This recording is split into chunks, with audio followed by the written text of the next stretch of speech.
There lies a porcelain throne. You're listening to the Powell Movement.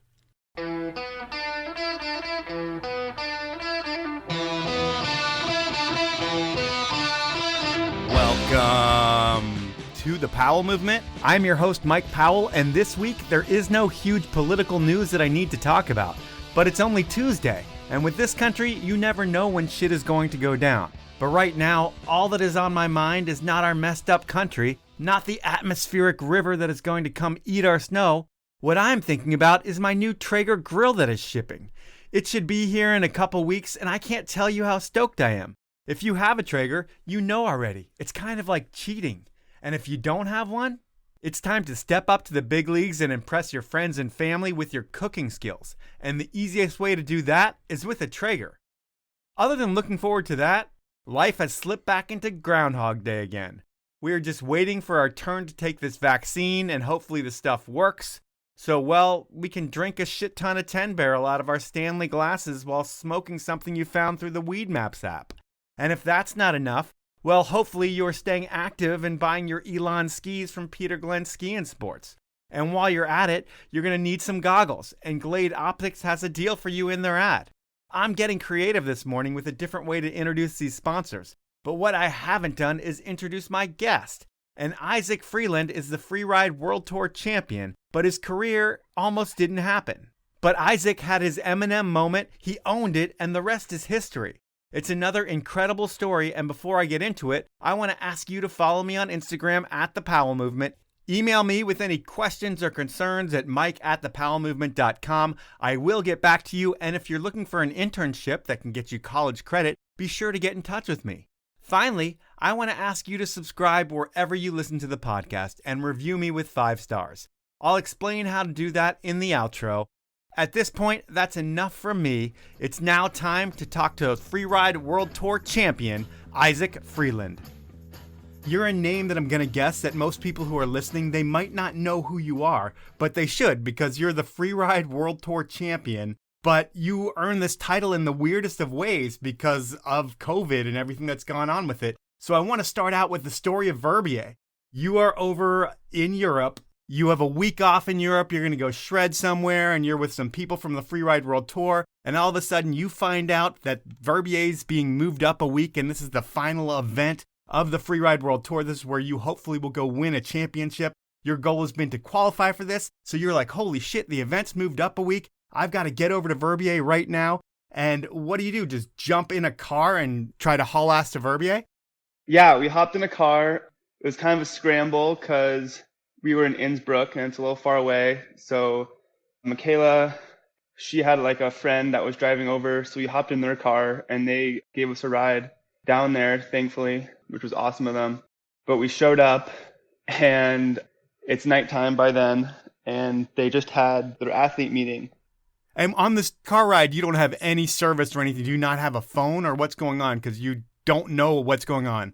Yeah, we have our phones, but there's no service. None of us have like a European plan or anything.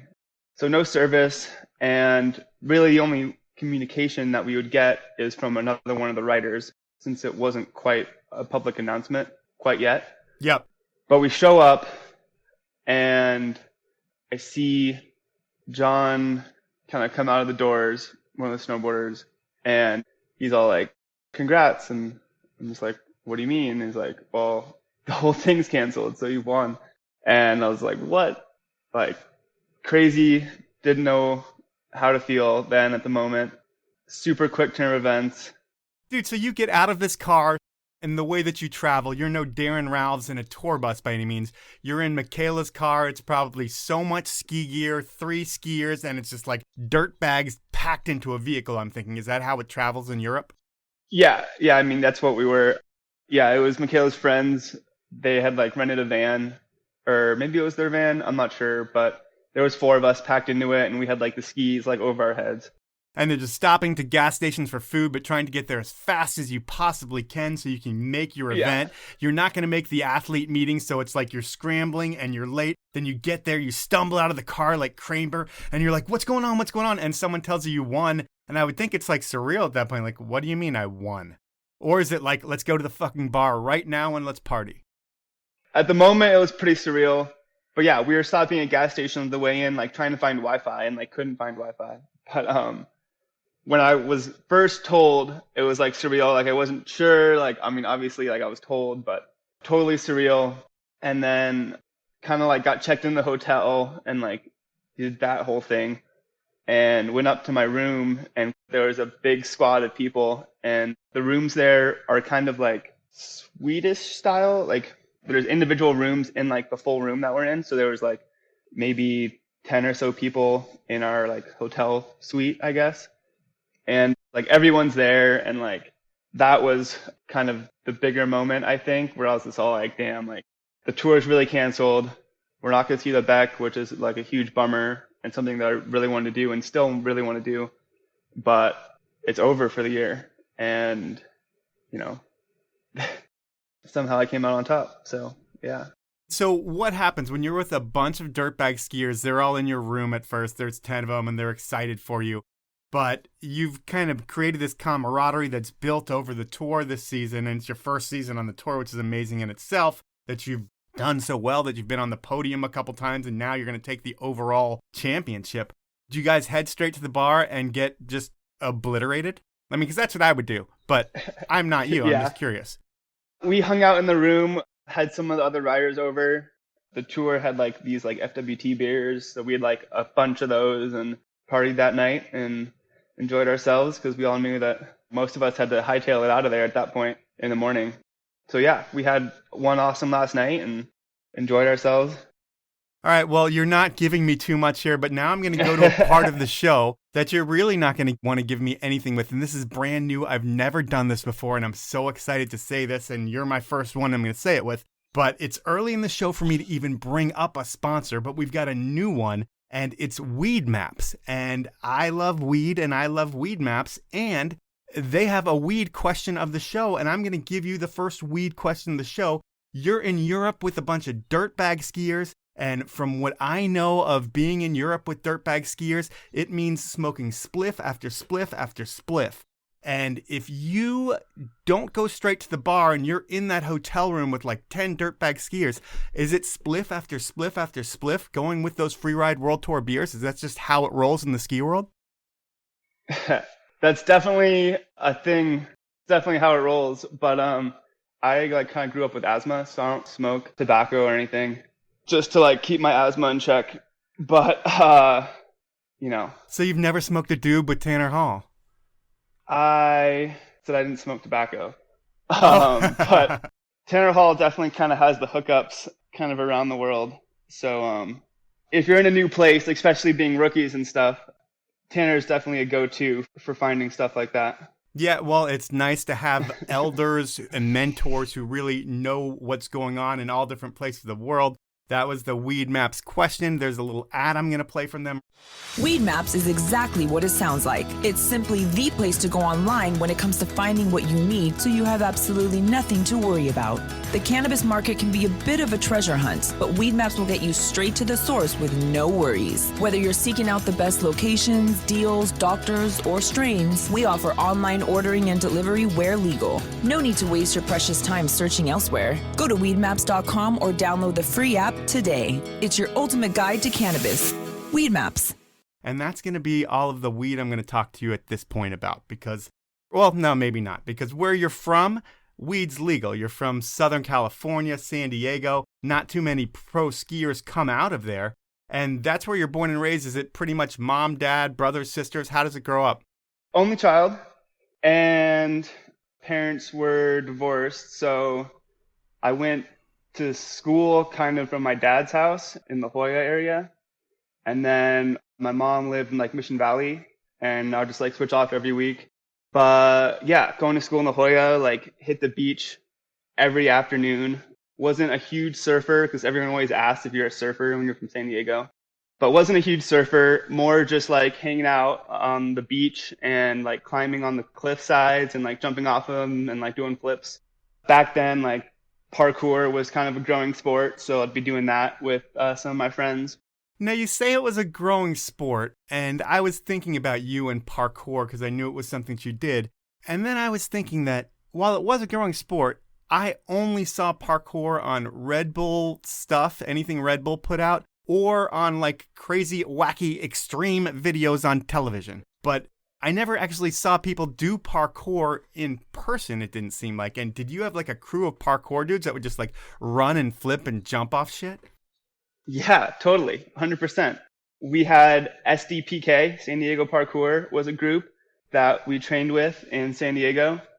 And there was individual groups all over. There was a whole website organizing all these groups, and we would have like meets, I guess. Meets would probably be a good term, once a week. Huh. I think it was like every Saturday at noon. We would meet at like Balboa Park, and we would just like hang out, run around, and train for the whole afternoon. And is it more lines or is it more just big stunts? It's a very personal progression-oriented sport, I guess. So, you know, you would work one move that was hard and you'd like get it really well. And then you could either do a progression to make the move harder in a certain way, or you could add it into a line. But we would have fun. Like there was this amphitheater that had these flower pots around the corners of it. And we would have like races to see who could start in the middle and touch all the flower pots and make it back to the middle in the fastest way, or just training like a certain move to like learn it. What do your parents say when you're like, I'm doing this sport parkour, jumping off stuff? Did they just not understand it?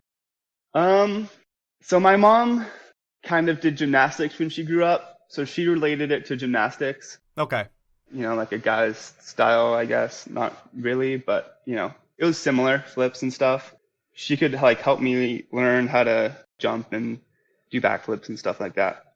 And then my dad was just like an active child growing up and liked to do the same thing. So not to the extent that I was doing it at, but he understood that like I was just like an active child. And then I think he just assumed that I'd grow out of it at some point. But here we are still doing it.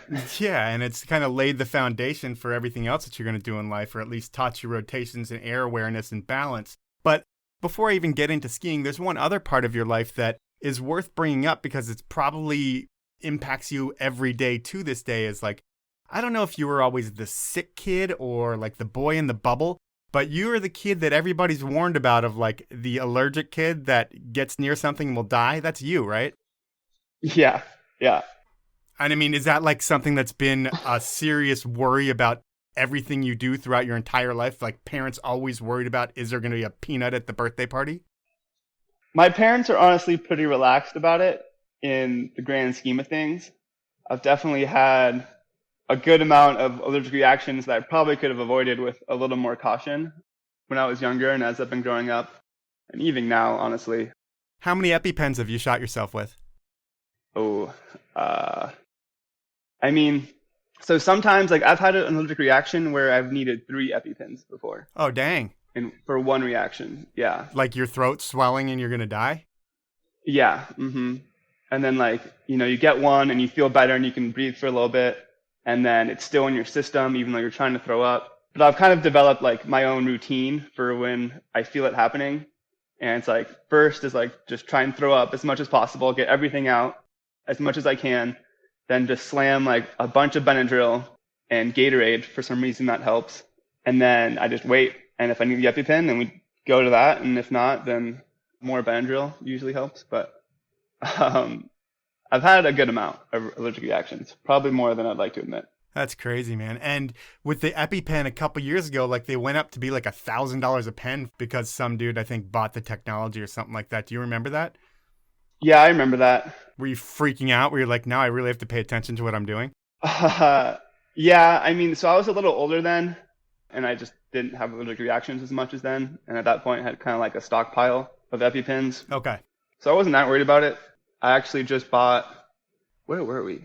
So my girlfriend's allergic to peanuts too. And we had an allergic reaction on her birthday out camping because someone had given us cookies and ended up being a peanut cookie. So we both had like her peanut birthday cookie and both had to take EpiPens out camping without service. So we had to refill. It was only like $12 with insurance.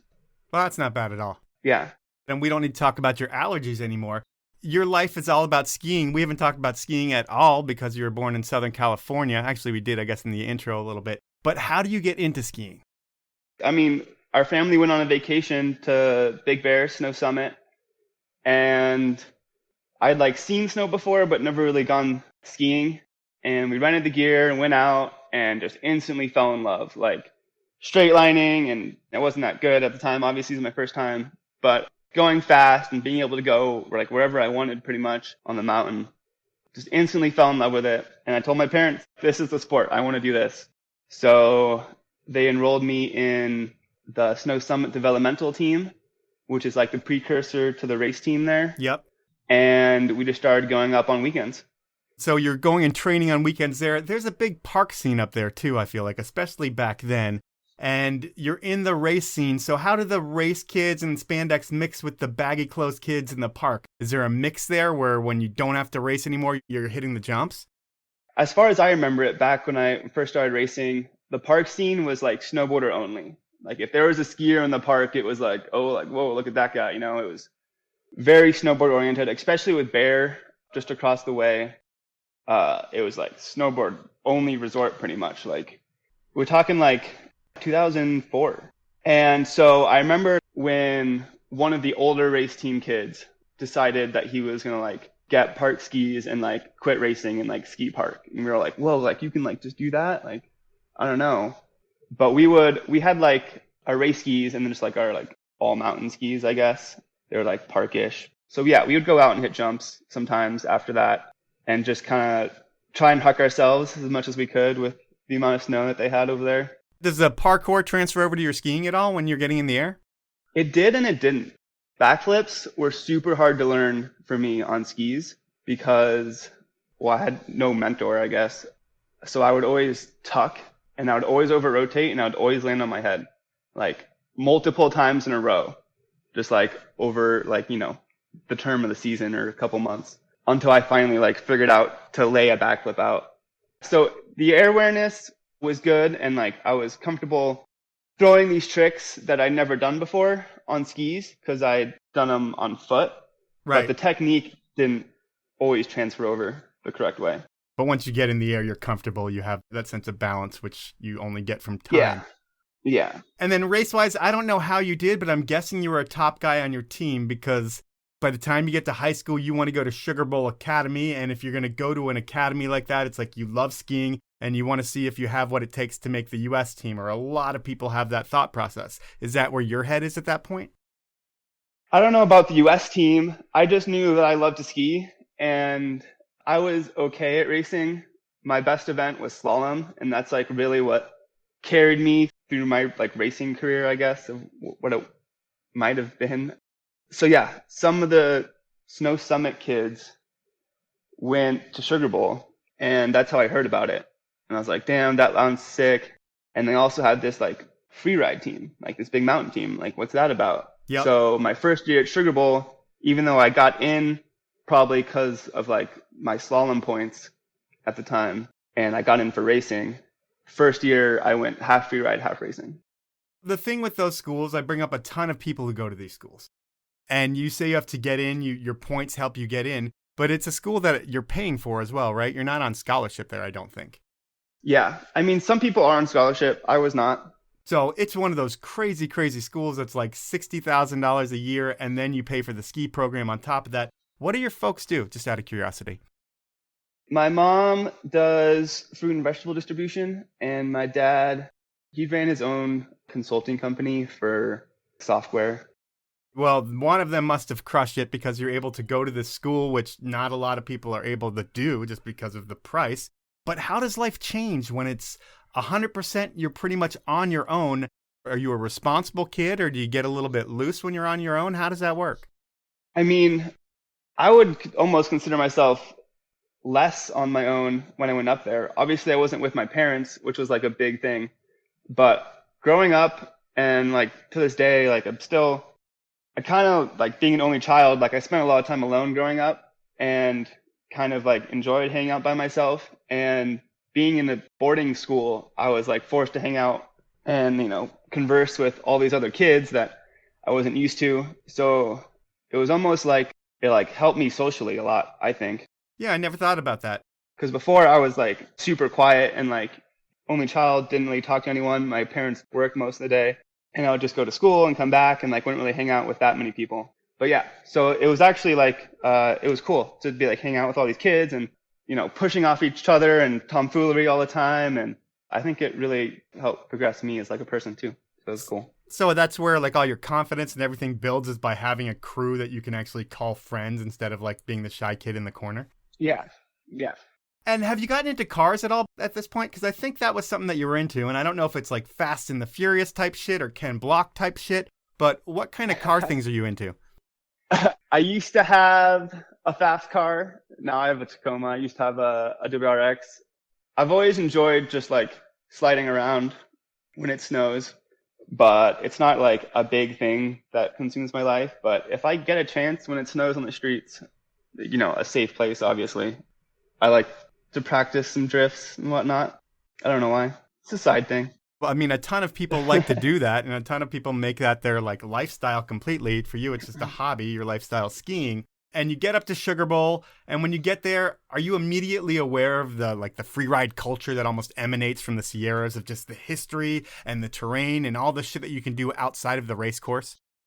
My eyes are being opened every day, like from on the mountain to even just like talking with people and learning about like all these ski edits that I never even heard of that totally shaped my skiing. Like I hadn't heard of Teddy Bear Crisis was a big one. Yeah, that it's I just amazing. like, watched on repeat.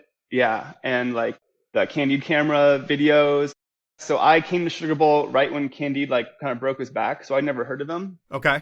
I was like started freeriding then, and then when I saw what he was doing, I was like, whoa, like I had no idea that this was a thing. Like, so I mean, my eyes are being opened every day. Now it's time for a sponsor break, and my first sponsor is the 10 Barrel Brewery out of Bend, Oregon. They have been brewing the best beer in the Northwest since 2006, and they started as a bunch of friends who live beer, brewing, and drinking it outside.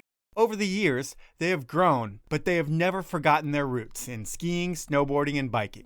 I could list the countless things they have done for the sports and athletes, or even better, list the things they've done for the causes like the Surfrider Foundation and Protect Our Winters, but I don't have enough time.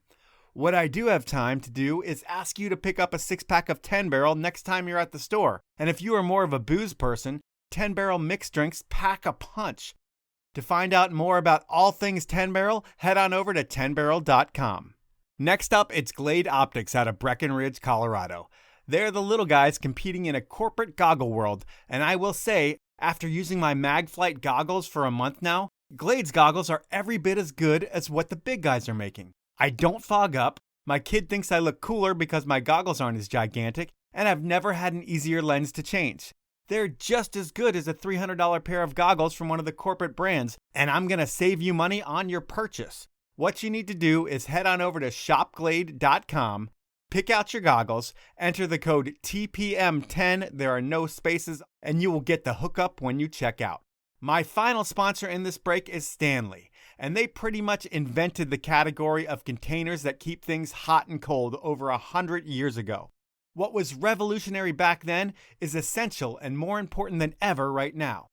This year, if you are going to do the mountain or any outdoor activity right, you're going to need to have soups, coffee, water, hot chocolate, whatever you possibly can in the car, in your pack, and most likely you don't have all the containers you're going to need to keep them hot or cold. Good thing is, I'm going to save you 30% on all Stanley products. To get the deal, head on over to stanley-pmi.com, go shopping, and enter the code DRINKFAST, that's all one word, all lowercase at checkout, and you will get that deal as well. Those are my sponsors for this round. Now let's jump back into the podcast. Do your parents mind that you decide to not race, or are they just like, we just want little Isaac to enjoy himself and he can do whatever the hell he wants as long as he's having a good time at school? Yeah, I mean, their thing was that I always had, when I was like younger, they would pay for my things if I got good grades. If I didn't get good grades, then I would have to pay for my own things. So that was number one. And then they didn't like necessarily have a sport that they really wanted. I think my dad wanted me to play baseball, but they wanted me to find a sport that I liked. So they weren't like too tied to like racing or soccer or baseball or whatever sport that they put me in. They just wanted me to have fun playing something.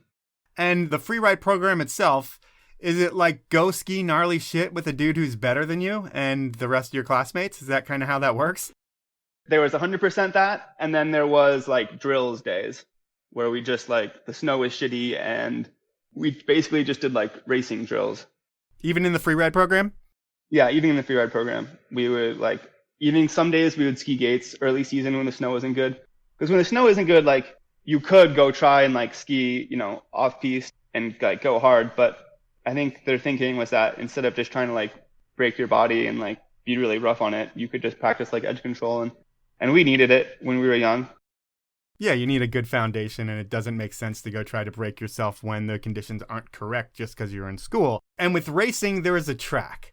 There's also one in the freeride world. You start with the Tahoe Junior Freeride Series, and I think it's on to the national level. It's like the International Free Skiers and Snowboarders Association events. And when you're 16 or 17, I think you enter your first event, and you end up on the podium of that one. Is that one of those Tahoe Junior Freeride Series events? That was Alpine Meadows. I think Drew Hartley, my teammate at Sugar Bowl, got first, and I ended up in second. And who else are you competing against in that circuit? Because I would think that in that Tahoe area, for what you're doing, the best skiers in the States are going to be there. Yeah, so the main competition for like Sugar Bowl was like the squaw team. They had like the heavy hitter team.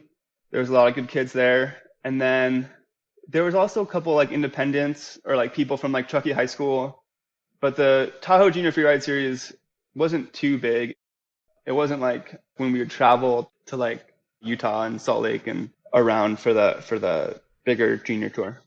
And I would think at this point your life goals have changed. Like you're a racer, but that eventually changes. And I guess to steal from a terrible ski ad campaign, you don't free ride, you ride free. And is your goal to make the Freeride World Tour? Pretty much when I started like really competing and traveling for competitions, it was, yeah. And who are you looking up to on that tour? Because there's a lot of, I won't say big names, but there's a lot of medium names that should be bigger names. Do you have guys that you look up to in their skiing, or are you still looking to other areas of skiing for inspiration? Wow, I haven't thought about that in a while.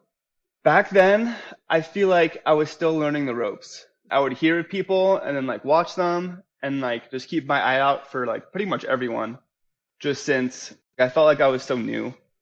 So I was really just watching everyone I could.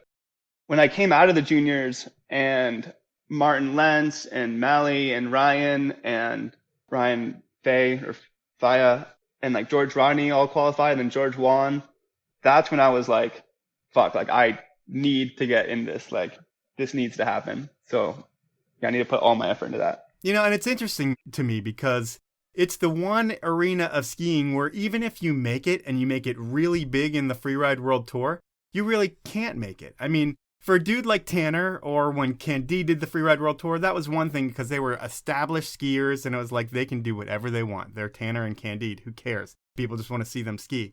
But I've always thought it's much harder to establish yourself on the Freeride World Tour. Did you ever think about it like that? So I guess coming from Sugar Bowl, like we trained to do the competitions, and like the competitions trained us to do the adult competitions and then the FWQs. It's like it was this big training progress that kind of just like helped push me into FWT. And it's just like something that I thought would be a good place to like show that, I just had what it took to be there. Yeah, I mean, I look at the Freeride World Tour as, it's the best skiers on the planet who are able to take one line and show what they're able to do. It's just in terms of exposure. I mean, I look at like the Drew Tabkeys of the world. He's been crushing it on the Freeride World Tour forever. But the chips have always been stacked against him. I mean, like even when he's the best, he's still working another job. Does that ever discourage you or anybody else? I don't think it's discouraging because, we're all there, at the end of the day just to go skiing. But it does make it hard for a lot of people. And I guess if it was like a big money sport, then we might see more participants. But, it's like chicken and the egg. True.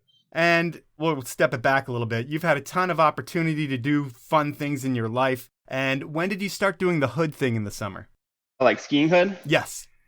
I feel like that was like college and the end of high school. I just bring it up to bring up a terrible thing, unfortunately. But that summer after high school is when you have your first big injury at hood and you blow out your knee. How do you do it? Just cased a 70-footer doing a road 9, which was dumb because I knew that I have less pop when I do a rodeo, so I should have gone faster. But yeah, case a jump, blow out my knee, ski down, drive home.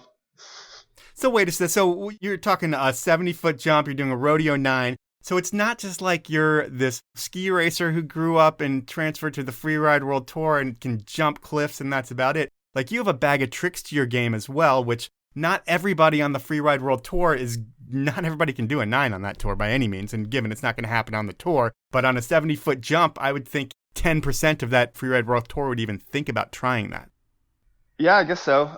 I don't know. I've always just liked flipping and getting air. So even if I necessarily wasn't like maybe ready mentally to like be hitting jumps like we were in Hood and like, you know, win in Rome type of thing, go big and hopefully it works out. So I was definitely like sending at the end of my limits at that time.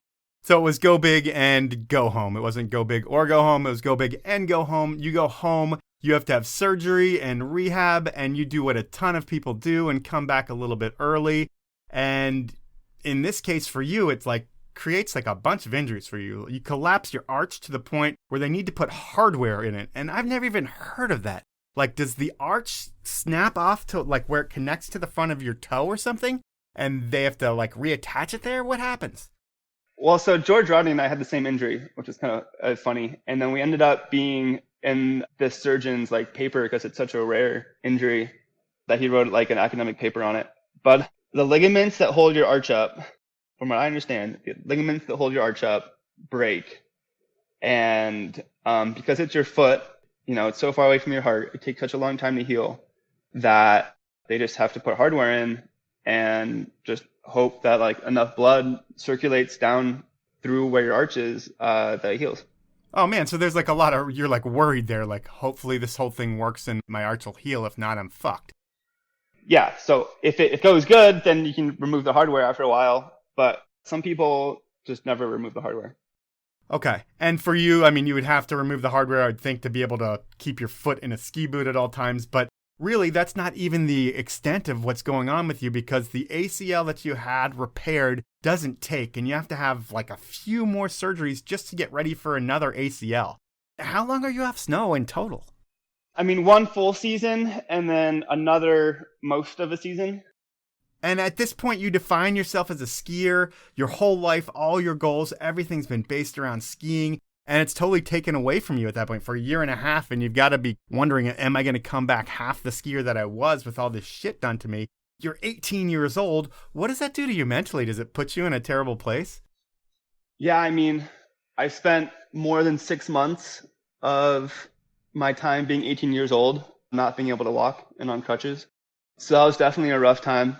But I mean, I always had the drive to come back to skiing, like just watching videos like every day, watching ski videos and old edits, and always had that drive. But since I couldn't, and it was just school and PT and rest and repeat and, you know, some college partying in there. Yep. School was a good distraction, if you want to call it that, but it was a good time. I learned computer science and ended up majoring in that. So that was a good time for me to like branch out a little bit from skiing and pick up some new skills. But skiing was always in the back of my mind and never left. You're in Utah at this point, and the goal is to explore the backcountry, ski a ton of POW, and qualify for the Freeride World Tour. There's all these freeride qualifiers, and so that's what you're going to do once you get healthy in those years. And I don't think there's any support in your skiing. It's all for the love, so it's not like you're thinking, hey, I'm going to be a pro skier, dude. It's like you're thinking, hey, I'm going to compete for the love of it and hopefully make this tour. Like there's no goals or aspirations of being pro, is there? Not necessarily. No, I didn't think like I take that back.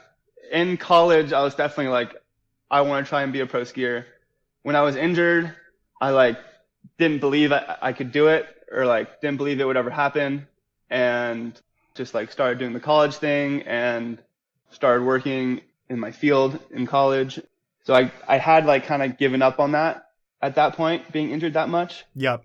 But like you said, like the love for skiing was still there. So when I came back, I don't remember the exact timeline of events, but I took a year off from competing when I came back from my injuries. And I just wanted to like ski and like enjoy myself and like push myself, not worry about competitions or any of that. I just wanted to like ski for myself and just like do like a self check. Was that the Ski City photo shoot year? Yeah. So that was your sophomore year in college. Yeah. So you're able to do that your sophomore year, so you get a little bit of accolade there. I think you shoot with Steve Lloyd. You end up on his team that gets second in the Ski City shootout. What a dumb name, Ski City, but whatever.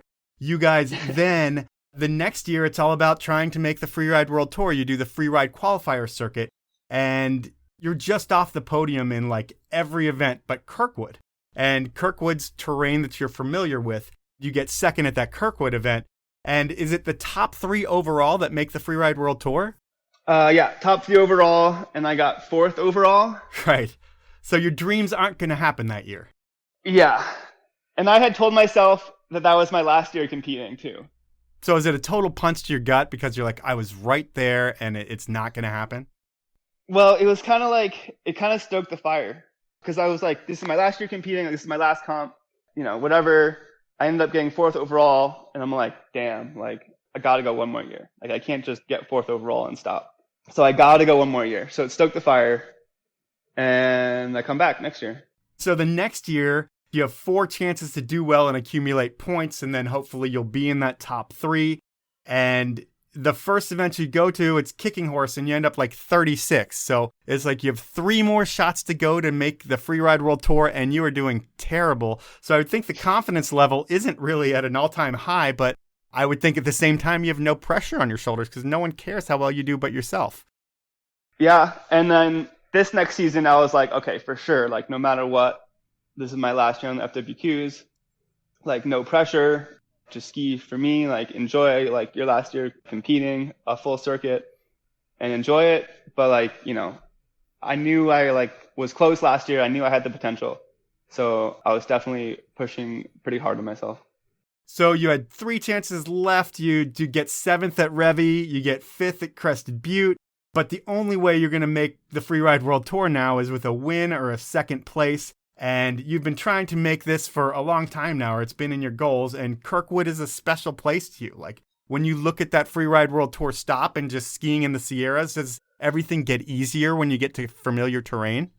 I don't know about easier, but the lines just seem more fun, I guess. Like, when you ski Crested Butte, I'm, like, pretty scared 99% of the time. Like, it's just, like, steep, and, like, if you're off your game for a second, you're going to be going way too fast through way too steep a terrain and trees.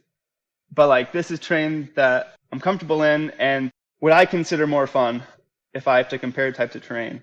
Just allows me to be more playful. Does it put you in the right headspace, like you're totally confident there? Yeah, exactly. It all comes together. You end up putting down a line that changes really your trajectory in life. Like when you ski into that corral, do you know you're the winner at that point? Or are you pretty sure you've made the Freeride World Tour? I don't want to jump to conclusions or anything. So I was just stoked that I put down like a dope last run for my FWQs and then just left it up to the judges and whatever happens, happens. But I know some of the other kids threw down some pretty rowdy lines. So I knew I was in like top 5, at least top 10. But I wasn't like claiming, top 3 or anything. Right. And you need top 2 to make the tour, I feel like, at this point. Yeah. Mm-hmm. But when you find out the results, I mean, is it something that you actually realize, like, holy shit, this result just changed my life because if I didn't get this victory here, then I was going to go and have to get a job in the computer science world and ski on weekends, but I was able to get the win, and now I'm going to do this whole pro skier thing. When do you comprehend that? Yeah, I mean, that night I, like, called my family and my girlfriend, and I knew what it meant when I was standing up there. So I was stoked and, I mean, beyond stoked. And it all hit me really hard. And I was out there alone. So the next day I drove back to Salt Lake by myself and just thought about it in the car and like the future and like where I was and just like total like 8-hour self-reflection in the car on this like the future and everything. And it was a big moment. Yeah. Now it's time for my final sponsor break, and Peter Glenn Ski and Sports has a contest this week. They're giving away a pair of new snowboard boots to 2 lucky winners. 2 winners will have the choice of either a men's K2 Macis snowboard boot or a women's Ride Hera snowboard boot. The winners will be drawn on Friday, January 29th, And to enter, just follow these steps. First, follow Peter Glenn Sports, K2 Snowboarding, and Ride Snowboards on Instagram. Second, like the post announcing the giveaway. Third, tag 2 friends on the post announcing the giveaway. It's that easy to enter. And if you don't want to enter, but you just want to support a sponsor of mine, head on over to Peter Glenn Ski and Sports at peterglenn.com and do a little bit of shopping. My final sponsor is Elan Skis, and I have to say, I have been absolutely loving my Ripstick 106s. They are much lighter and livelier than what I'm used to skiing, and I find myself feeling more confident on my skis. Like my skiing is actually improving, and that's something I haven't seen in like a decade. That's just not me, so it has to be the skis. So I'm going to ask you, if you're in the market for a new pair of skis, either trust me and go buy a pair of Elans, the Ripstick 106 is what I'm on, or go to a place that you can demo a pair of skis, try a pair of Elans, and I guarantee that you will not be disappointed. You can find out about the whole Elan line over at elanskis.com. Those are my sponsors. Now let's jump back into the podcast. So you've made the tour, and while I think these tours should be bigger, and if they ever are, it's going to be huge for the athletes. But right now, the one thing I love about the tour is really the live stream of it. I mean, for me, being a desk jockey, I'm watching these things every time they're on, and everybody in the offices I've worked in, they're all glued to the Freeride World Tour. I'm sure it's something that you were glued to when you were not competing on that level and you were watching the events live. But when you find out that the first few events aren't going to be live streamed, is that a bummer for you? It was for me. That's why I ask. There was so much going on. I mean, it was my first time skiing outside of like the Americas. It was like, you know, like Japan and like all these people and like all these pros, and there was so much going on. Like, I guess, yeah, you're not thinking about the live stream. Yeah. Like I was like, oh, the tour is doing this. I trust the people who have been here and like the tour and like the writers board and like the other people. If they're not like all against it, then like, sure. Like I don't. You're just happy to be there, right? Yeah, exactly. And then you're looking around and you see like Tanner and Tim and Ray, and there's just so many people that you must be starstruck, but at the same time, you've got one run to put down. And I think in your past contest, you've had a 2-run format. So does everything change with the 1-run format, or is it just like, this is where I just lay down my hammers and, you know, I either land it or I don't? I mean, it changes. It's visual inspection. It's 1 run. I didn't even look at it like competing on the FWQs, honestly. I looked at it as I was out in the backcountry with my friends and we were filming like lines, is what I looked at it. Okay. So like you had one, you know, chance to go down this line, and like that's what it was. It was visual inspection. So when you stand in that gate and you hear Isaac Freeland dropping in 3, 2, where is your mind? I mean, eventually you're going to lose yourself in the line, but like when you have a moment to think about it before you actually drop in, is it like your heart pounding out of your chest? Yeah, I mean that first event in Japan, I was a mess. Yeah, heart pounding out of my chest, like couldn't breathe. I do this thing. I get these like panic attacks, or if I don't breathe right, I like lose like finger control. Okay. Like my muscles spaz out. But yeah, just like total mess. I like drop in Japan and like didn't even know where I was going. Just like forgot to like think about where I would go at the top. If you look really closely, you can see it. I like come off this air at the top because I was following someone's tracks, and then just like saw this cliff and I was like, oh, like this looks fun. And then I land and like almost hit like a pretty big sized like chunk of ice. But then like, you know, all that goes away after like I land that cliff and like almost fall. And I'm like, all right, like focus here, like line. I see the air for my takeoff that I actually inspected, and then immersed in the line, and you know, the rest of it happens.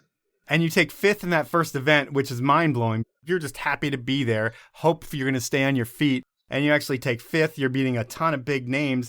And is it one of those things that just gives you confidence, like, I belong here? Yeah, totally. I mean, I think that was a big thing. That gave me confidence that, like, I could do this style of competing, because I've struggled with the FWQs and, like, the 2 runs and the on-slope inspection a little bit in the past. Like, that felt like Kirkwood, I guess. It felt comfortable. It felt at home with the style of competitions. And then around the event, like free skiing around with all these people, that's more of what gave me the confidence of like the skiing side, like the ability to ski. Like you can hang with all those dudes. Yeah. It's really like when you're in the competition, you don't like ski that much. You just ski your one run. Right. It's when you're free skiing around with everyone that like shit goes down and like everyone's tricking and skiing hard and fun. So that's where you really see where you stack up, and then the one run is for the judges, but the rest of the week is for you guys. Yeah. Your next event is kicking horse, I believe. You don't really do well in Canada, so we won't talk about it. From there, you head over to Andorra, and you have that switch. They were calling it a 5.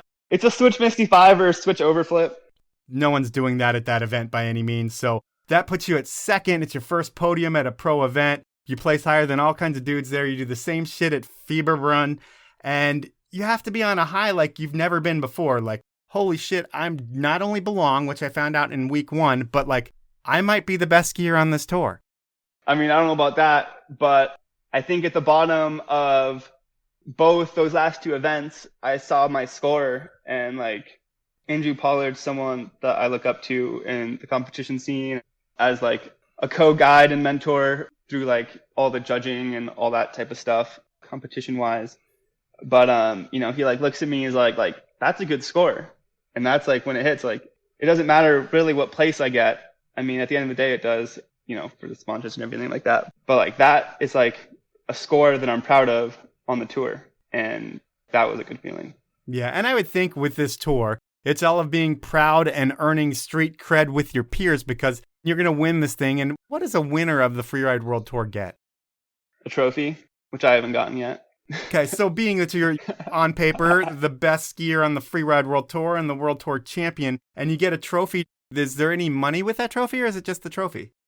Dude, so COVID, like when Verbier got canceled and I missed that last meeting and everyone just like scattered and got sent home, I honestly was so confused on what like an itemized list of what I actually got for winning.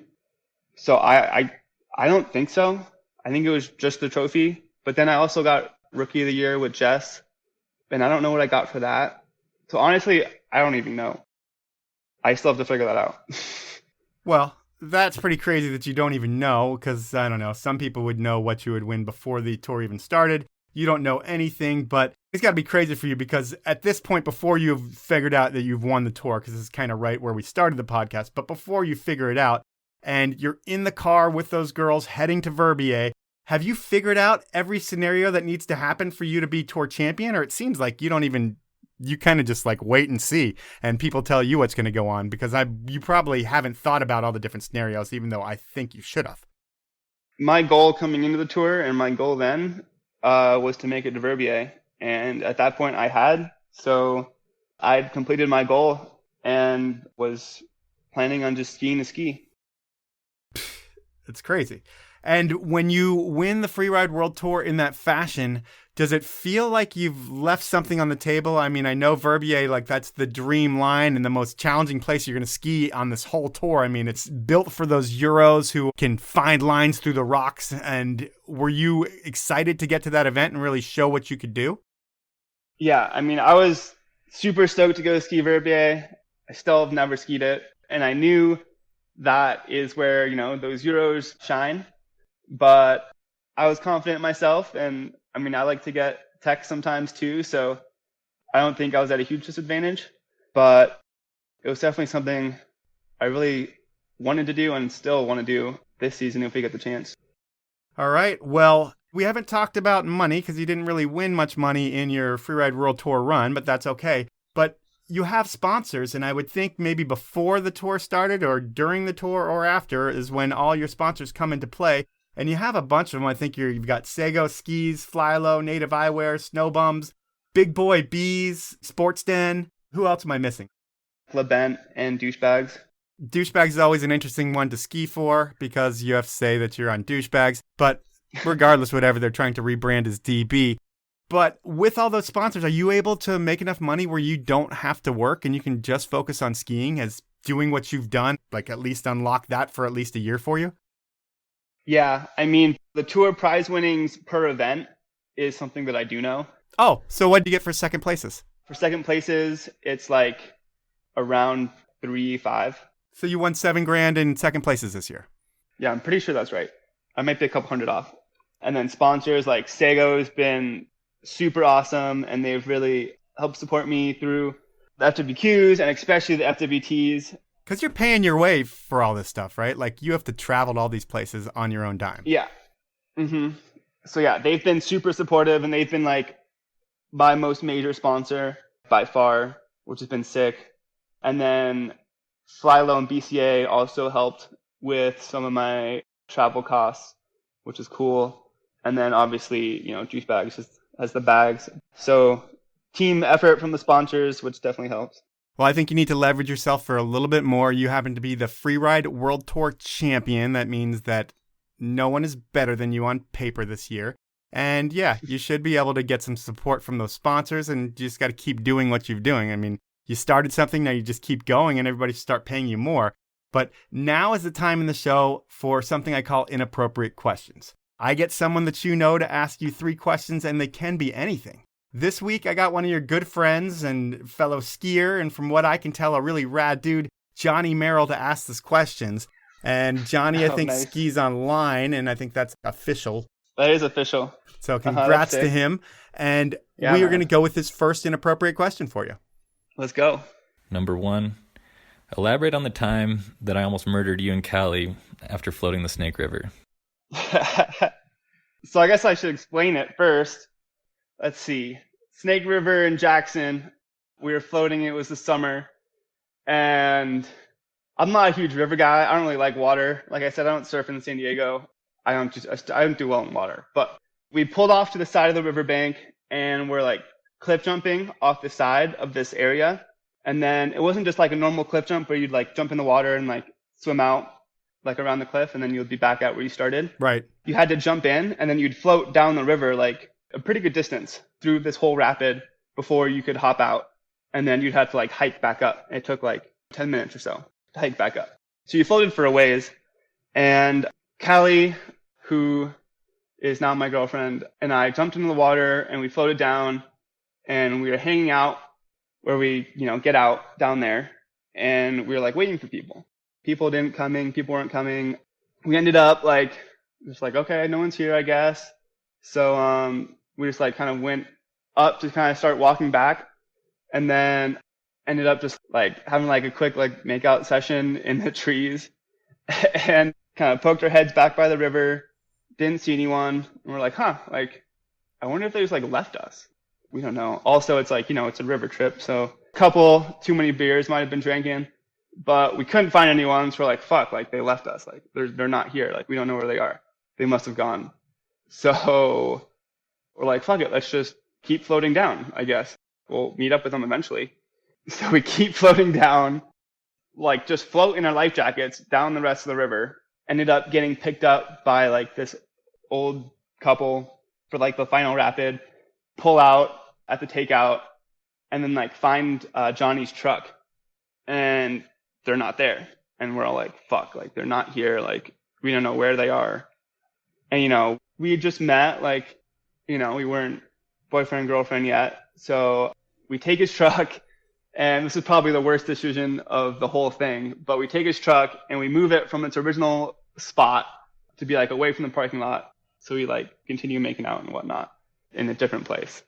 And next thing we know, we see Johnny storming at us like 10 minutes later after he'd moved the truck, just like madder than I've ever seen him. Like, we call this guy Johnny Chill. Like, he's like the most relaxed person you'll ever see. Like, never seen him mad, except this time he was furious and like grabbed the keys, made us both sit in the back of the truck, just like complete silence, yelling at us. How dumb can you be to like just go down the river by yourself? Like, obviously we didn't leave you. Like, why the fuck would we leave you on our like side of a riverbank? Like, made a lot of sense now that he's put it that way. I mean, he and they all thought you were dead pretty much. They had been looking for you for a couple hours or something and couldn't find you. Yeah. Uh-huh. And it would be the equivalent of like if there's a group of backcountry skiers and like 2 dudes just took off and went to the trailhead and went home. That would be the equivalent of what you did. Yeah, pretty much. It was pretty dumb. But, learn from your mistakes, I guess. Yeah, and she's your girlfriend, so what can you do? It all worked out for the best. And it all worked out. I guess. Yeah. We will go with question number 2. Tell us a story about your sexual allergic reaction in high school. I think it involved a tune shop. Oh, yeah. So your sexual allergic reaction. Yeah, all right. Sugar Bowl. I'm sure they're going to be happy to hear this. So we're in a dorm, and we're a bunch of high schoolers in a dorm. And, like, we don't have that much privacy. Like, girls can't go in guys' rooms. Guys can't go in girls' rooms. Obvious reasons. But if you want to go, like, make out or something, you gotta find a place to do it somewhere. So the tuning room is a detached space. It's pretty cold. It's like heated just enough so it doesn't freeze. Sure. But usually, you're allowed to go tune your skis, and then, you can get like a little privacy from the dorm parents and everyone back at the place. So my girlfriend at the time in high school and I went to go tune our skis. Get a quick wax. Yeah, get a quick wax in. And she's down on the, doing a and sure enough, it wasn't peanuts, it was fish. She had like salmon for dinner, and I'm also allergic to salmon. And it turns out you can get a very bad allergic reaction that way. And my protocol that we talked about, throwing up, doesn't work for that. So yeah, I just slammed a bunch of Benadryl. Ended up, I think we got away with it. Yeah. I just like went up to my room, slammed a bunch of Benadryl, and just like hung out and just like went to bed pretty much. Did you finish? No. It was very red, swollen, and itchy. Oh, all right. We'll go with question number 3. What happened that time in college when you stormed into the house saying, "Don't open the door for anyone"? I think we all know that it was reckless driving related, but we need more details. Do you remember that time? No. Was that Johnny still? Yeah, that was Johnny. He said it was in college and you like sprinted in the house and locked yourself in the room, don't open the door for anybody. And he said he thought you did something reckless driving related and that you might have chilled out driving after that. And you never told anybody or said another word about it. And he was still curious. Fuck. I was a pretty reckless driver back then, but I have no idea. All right, we'll leave it at that. You don't know the answer to that final inappropriate question, and that is quite all right. Well, your world is awesome. I mean, your life and times in skiing, it's like a year and a half ago, you might not have been a pro skier. You had one contest left to make the pro tour, and you did. It was like your Eminem moment where you had one shot to do it. You did it, and now you're a pro skier, dude. You won the Freeride World Tour last year. Everybody's going to expect big things from you next year. And there's going to be a lot of pressure on your shoulders where you didn't have it last year. And you know what? You probably don't give a fuck because you kind of just do your thing and figure it out after the fact. You still don't know what you won on the Freeride World Tour, which I think is amazing. And I like your style, man. Congratulations. And we will talk at some other point. Yeah, it's been pretty surreal. Thanks for having me on. So that was time with Isaac Freeland. And to tell you the truth, I'm recording this outro a while after I did the interview, and I don't even remember it. I do remember that I beeped out the words blowjob during inappropriate questions, as I thought it would be strange for Isaac's parents to hear him saying that. I also know that Isaac seemed like a good kid who did some big shit last year. But with last year being a COVID year, and not being able to ski Verbier, there's an asterisk to his Freeride World Championship. And I'm pretty sure that Isaac's goal is to win this thing again and shut any of the naysayers up and prove that he's the true Freeride World Tour Champion, not just in a COVID year. That's the podcast for this week. At this point, I want to thank you for listening. I want to ask you to review me wherever you listen to me. If you have an iPhone, please do this for me. First, hit the podcast icon. Second, search for the Powell Movement. Third, click my logo. Fourth, scroll down to where you see the stars. Fifth, click 5 stars. Sixth, if you're feeling extra nice, please write a review. It puts you in the running for Review of the Week, which gets you absolutely nothing other than me reading your review on the show. This week's Review of the Week comes from R. Ballman Rep, and here's what he has to say. One of the best interviewers I have heard. Great mix of athletes and industry people. I had spent 10 years in the action sports industry as a sales rep and product manager. TPM takes me back to those fun years of my life. Born and raised in Seattle, TPM has also taught me so much about my community that I did not know and makes me want to support his sponsors. Well, I don't know who our Ballman rep is, but I'm super glad that he wants to support my sponsors, and I hope that you guys want to support my sponsors as well. And I'm really stoked that he thinks I'm a great interviewer. I do put a lot of time into making sure I have all the details and background on my guests, and asking questions and kind of interviewing people and putting people on the spot is something I've done my whole life. So thank you, our Ballman rep. It's really cool to read that. That is the review of the week for this week. The reviews do help the show grow, and the positive ones do wonders for my self-confidence. It's greatly appreciated, so thank you for leaving one. And also a big thank you to all my sponsors who make this thing happen. They're Stanley, Weed Maps, the 10 Barrel Brewery, Elon Skis, Glade Optics, and Peter Glenn Ski and Sports. Have a great week, everyone.